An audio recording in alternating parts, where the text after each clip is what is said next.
Maintenant, on va voir quelles sont les étapes à franchir pour pouvoir calculer, préparer, traiter et produire une déclaration de revenus. D'accord? Donc, je vous ai fait un cheminement court sur la base de 7 étapes pour le fédéral et pour le Québec. On peut détailler chaque étape, on peut aller jusqu'à 15 ou 20 étapes. Moi, je vous ai préparé juste 7 étapes et on va aller une par une. D'accord? Donc, la première étape, mesdames et messieurs, c'est la fiche d'information que je vous ai envoyée hier et qui contiennent toutes les informations et renseignements relatifs aux contribuables. Regardez, euh, cette déclaration de 2020 pour Revenu Québec, la province du Québec, et il faut remplir ces informations-là. Mais vous ne pouvez pas remplir ça directement de la bouche de votre contribuable. Vous n'allez pas lui demander c'est quoi votre nom, vous l'écrivez. Non. Sinon, vous risquez de commettre des erreurs et il y aura des ratures, des surcharges sur le formulaire. C'est préférable d'avoir une fiche signalétique à part, comme celle que je vous ai montrée tout à l'heure et avec laquelle nous on travaille, et vous la remplissez. Et après, quand vous finissez, il faut vérifier encore avec votre client. Ne jamais prendre une information sans vérifier. Même au téléphone, si vous parlez avec n'importe quelle administration, ben, il faut résumer, il faut leur dire, écoutez, si j'ai bien compris, voilà ceci, voilà cela, voilà patati, patata, au moins pour que vous soyez assurés comme quoi eux, ils ont compris que vous avez bien compris. D'accord? Ça, c'est pour le Québec. Nous avons aussi la même chose pour le fédéral. Donc, les informations sont très importantes et vous allez le remarquer une fois qu'on va entamer la partie pratique avec le logiciel Profile. Très bien. Donc, on va revenir à notre château, comme on dit. Donc, la première étape, je suis toujours au Québec, je ne parle pas du fédéral. Après, on termine le Québec et on va aller au fédéral. Il faut calculer le total de tous vos revenus. Tous les revenus gagnés, tous les gains que vous avez perçus, gagnés durant une année d'imposition. Rappelez-vous, la séance passée, on a parlé. Qu'est-ce que ça veut dire l'année d'imposition? C'est du janvier, 1er janvier au 31/12 N. D'accord? Donc, tous les gains, tous les revenus de toutes sortes, de tout type, gagnés durant 2020, par exemple l'année passée, qu'on va les déclarer en 2021. On nous a donné, Dieu soit merci, on nous a donné 4 mois pour se préparer, chercher les documents, ramasser, assembler, chercher un bon préparateur de déclaration de revenus, etc. etc. D'accord? Donc, il faut totaliser tous les revenus que vous avez gagnés durant l'année d'imposition. D'accord? Est-ce que c'est net ou brut? Généralement, c'est le brut avant déduction. Si on parle, vous savez pourquoi? Parce que c'est quoi l'objectif de la déclaration de base et d'emblée? C'est quoi l'objectif de la déclaration ou bien de l'autodéclaration? C'est que vous allez totaliser vos revenus, vous allez passer par des étapes pour arriver à ce qu'on appelle revenu imposable. Et sur ce revenu imposable, on va calculer l'impôt.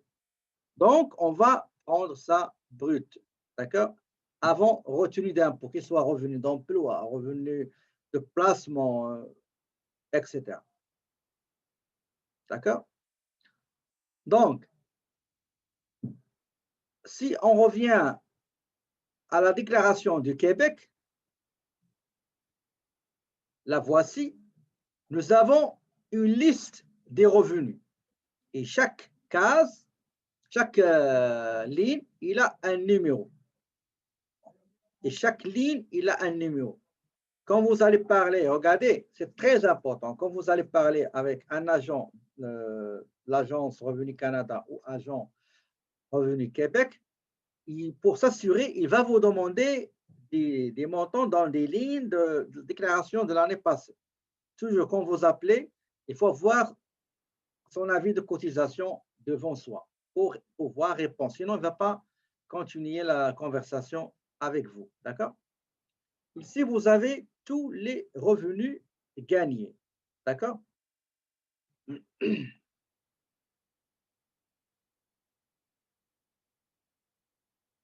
demande toujours. Oui, il demande, tous les agents demandent certains montants. Généralement, c'est la ligne 199 qui est le revenu total. Parfois, la ligne, attendez, la ligne 199, revenu total. La ligne 275, revenu net. Et il peut même aller chercher autre ligne. D'accord? Donc, s'il vous plaît, toujours quand vous appelez un agent chez Agence Revenu Canada ou Revenu Québec, il faut avoir en main votre avis de cotisation. D'accord? Très bien. Donc, on a dit la première étape, c'est saisir et renseigner les informations, les renseignements nécessaires pour la fiche d'information. Et après, c'est quoi les cases? Je n'ai pas compris. Vous voyez cette ligne-là, 94, 95, 90, c'est les cases. D'accord? Dans l'étape que j'ai, dans la liste des étapes, regardez, ici, je dois mettre 2.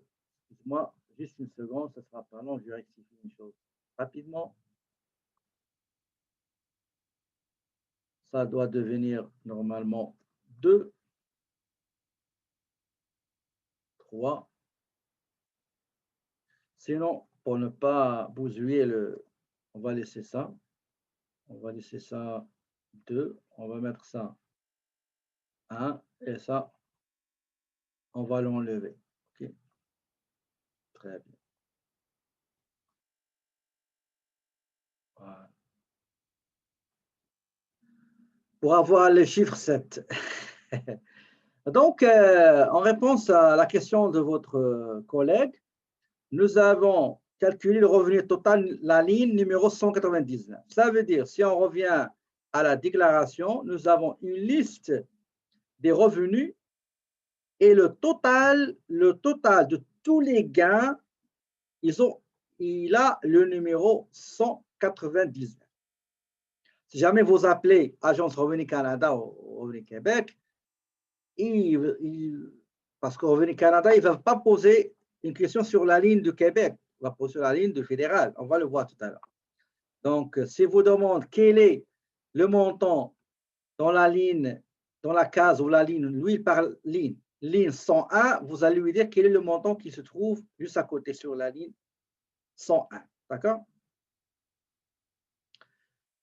Donc, la première étape, on a dit, c'est totaliser tous les gains. Attention, là, une grande lampe rouge s'allume et flash. Est-ce que vous avez un commentaire ou des commentaires sur les revenus à totaliser? Est-ce que vous avez une remarque, un commentaire? Qu'est-ce que vous en pensez? Donc, comme j'ai dit, il faut totaliser tous les revenus que vous avez gagnés. D'accord? Tous les revenus que vous avez gagnés, il faut les déclarer. Maintenant, je vous repose encore ma question. Est-ce que tous les montants que vous avez gagnés en 2020, vous allez les déclarer? C'est ça ma question. Allez-y. J'attends vos réponses. Je suis sûr que vous allez bien répondre. La majorité des réponses, 99,99, c'est correct. Juste pour deux choses que vous avez mis, les bourses, c'est un revenu qui est gagné à déclarer, mais il n'est pas imposable. Il est considéré comme un revenu, il va se trouver dans le total des revenus, mais au moment où on va calculer le revenu imposable, il va sortir. Donc, entrée-sortie. Il y a une entrée et sortie à travers ce qu'on appelle les déductions. On va les voir après en détail. Donc, effectivement, la liste qu'on m'avait dressée sur Oh, j'ai oublié une autre chose, les allocations familiales du Québec et allocations canadiennes pour enfants, et ne sont pas déclarables. D'accord? Ils ne sont pas déclarables, pas du tout. D'accord? Par contre, les bourses, ils sont déclarables. Il y a certaines conditions, la bourse devient imposable. Donc, cette particularité-là, on va les voir après. D'accord, c'est très, très bien. Donc, une fois que vous avez calculé le total, regardez, vous avez ici une feuille juste pour les revenus. Une fois on a terminé la totalisation de tous les revenus, eh bien, on va revenir à notre procédure. Il faut totaliser et calculer ce qu'on appelle, le revenu net, la ligne 275. Si on revient ici, on trouve que, regardez la ligne 169, il va regrouper toutes les PCU, PCE, PCRE, etc. Regardez ici, nous avons ce qu'on appelle les déductions, la ligne 254, OK, en plus l'autre 266. Nous avons ici la ligne 275 qui est le revenu net égale revenu total moins les déductions. D'accord? Donc, une fois vous prenez le revenu total moins les déductions, ça va vous donner le revenu net. On va l'écrire ici, ça ne sera pas long. Je cherche le tableau blanc.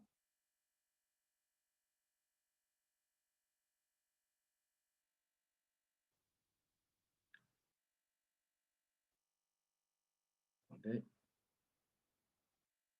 Voilà, tableau blanc. Donc, la première chose, on a dit, il faut. Est-ce que c'est partageable? Oui, c'est partageable. Donc, la première chose à faire, c'est totaliser tous les revenus déclarables et déclarables, imposables ou non, pardon, et non imposables. D'accord? Très bien. Maintenant, deuxième étape, calculer le revenu net. Ici, on va mettre ici en parenthèse le revenu total. D'accord? Maintenant, le revenu net. Le revenu net égale revenu total moins déduction. D'accord? Revenu total moins déduction. On va revenir pour continuer. Donc, une fois, j'étais où?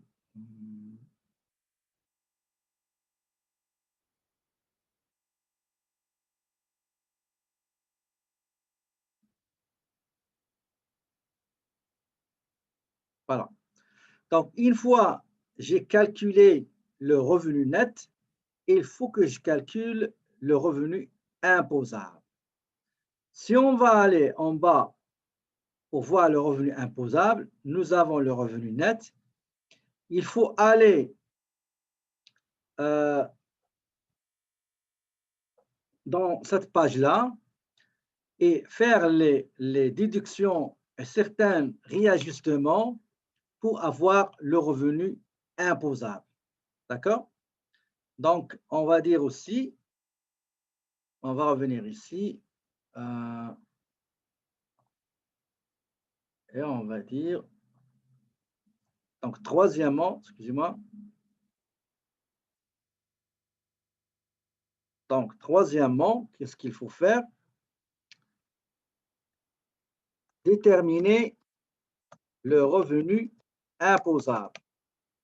Ça veut dire, on va prendre le revenu net, il sera déduit de certaines petites déductions spéciales avec réajustement pour avoir le revenu imposable. Maintenant, on va revenir pour parler de la suite.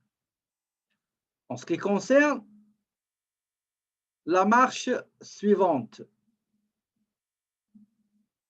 une fois on a calculé le revenu imposable, il y a une tranche de taux d'imposition et on va regarder ce revenu-là, il appartient à quelle tranche et on va calculer le revenu imposable. Maintenant, une fois on a calculé le revenu imposable, il y a ce qu'on appelle les crédits d'impôt non remboursables. Les crédits d'impôt non remboursables. Je reviens ici. Je vais mettre quatrièmement,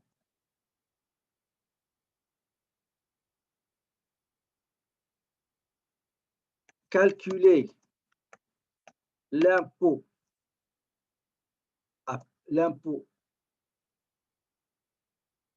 à payer. Une fois que je le calcule, je dois faire ce qu'on appelle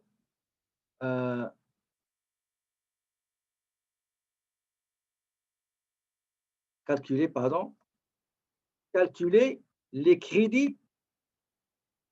Tout ça, on va le faire avec une étude de cas que j'ai déposée, très simple. On va appliquer tout ça. Les crédits d'impôt non remboursables. Non remboursables. OK. Non remboursables.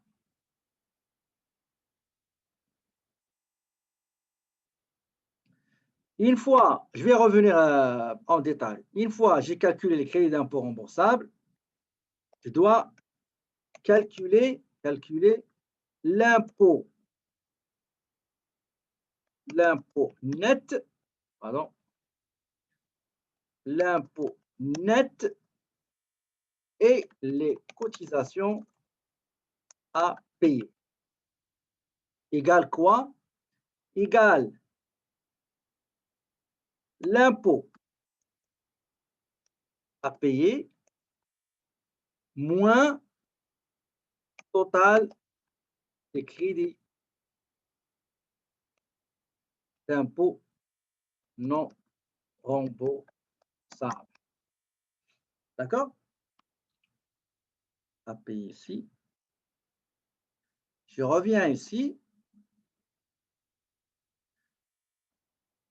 Une fois on a calculé les crédits d'impôt non remboursables, on calcule l'impôt net et après, qu'est-ce qu'on va faire? Regardez qu'est-ce qu'on va faire.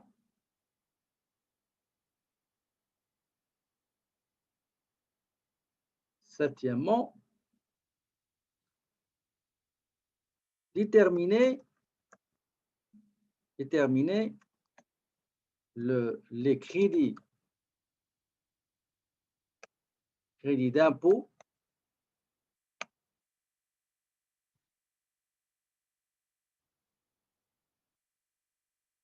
crédit d'impôt remboursable.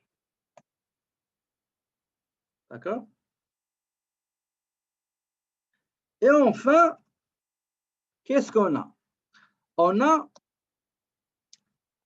calculé le remboursement ou bien le solde à payer qui va être impôt net et cotisation à payer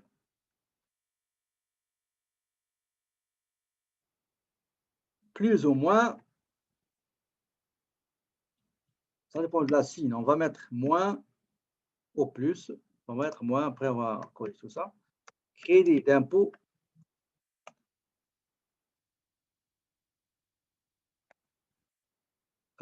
remboursable. Très bien. Ah, j'ai oublié ça, remboursable. Ok, c'est pas grave. Ok, je vais l'écrire ici. Remboursable. Remboursable. Oups. J'ai une gomme ici, comme voilà.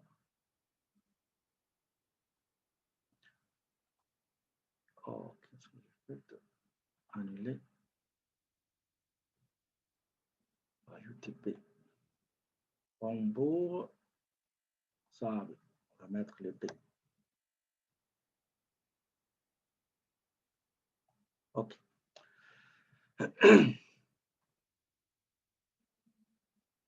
Donc, voici les étapes de calcul. Donc, je reprends.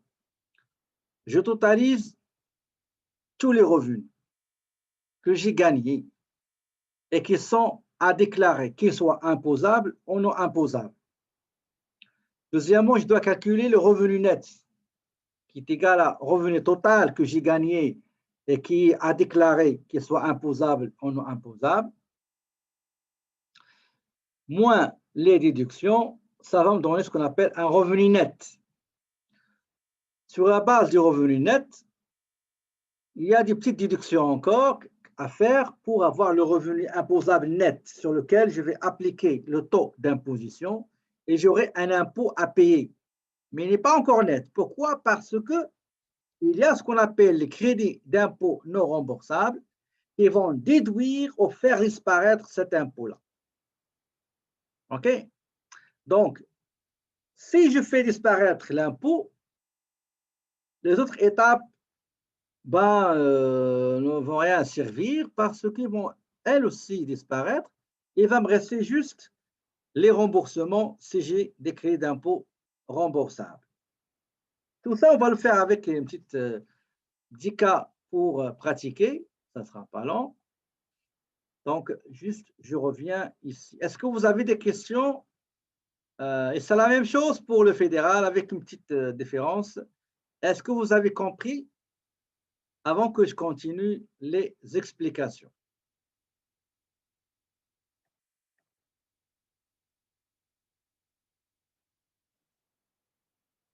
Je sais que ça paraît un petit peu difficile, mais croyez-moi, avec une petite 2-3 exercices, vous allez assimiler tout ça. Et d'ailleurs, l'objectif de mon cours, surtout mon objectif à moi, c'est que vous travaillez avec un logiciel. C'est le logiciel qui va tout faire sans se tracasser, se stresser. Mais il faut au moins maîtriser la base. Les choses basiques, il faut les maîtriser. OK. Donc, maintenant, je trouve que c'est très important que je vous explique qu'est-ce que ça veut dire les crédits d'impôt non remboursables et les crédits d'impôt remboursables.